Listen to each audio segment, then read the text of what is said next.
Hi, and welcome to Sanlando Soundwaves. I'm Tina Phillips, and this is Week 12, Day 57. Today's reading is from Exodus, chapter 19, verses 1 through 6, from the NIV Bible. In the third month after the Israelites left Egypt, on the very day they came to the Desert of Sinai. After they set out from Rephidim, they entered the Desert of Sinai, and Israel camped there in the desert in front of the mountain.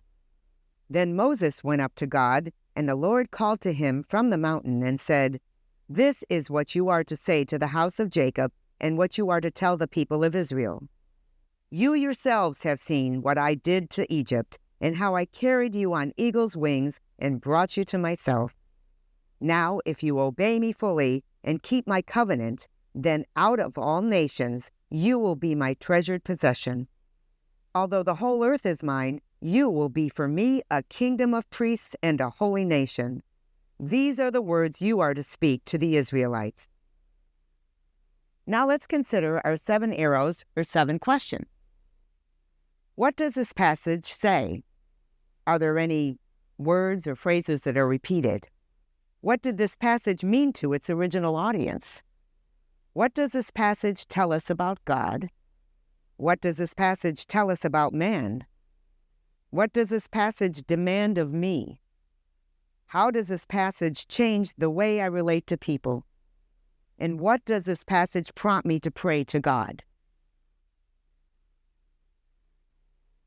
Let's take a look at the book, 7 Arrows, and read from page 73, day 57. Many people falsely assume that Christianity boils down to keeping rules. We've disobeyed God by our sin, and the way to please God and rebuild our relationship with Him is by being good and living according to His standards, or so we're prone to think. No matter how hard we try, however, we find that we're just not very good at keeping His rules, at least not for very long. This is why God's grace, and not our obedience, lies at the heart of the Christian faith. But God's grace doesn't mean people are allowed to go on freely sinning. While obedience doesn't save us, it does have an important place in the life of God's people. Exodus 19 makes this clear. God points back to the salvation that He's already provided for His people, and then, as a result of that grace, tells them that they should desire to obey. Through their obedience, they will be a holy nation empowered to fulfill their creation mission of reflecting God's image throughout the world.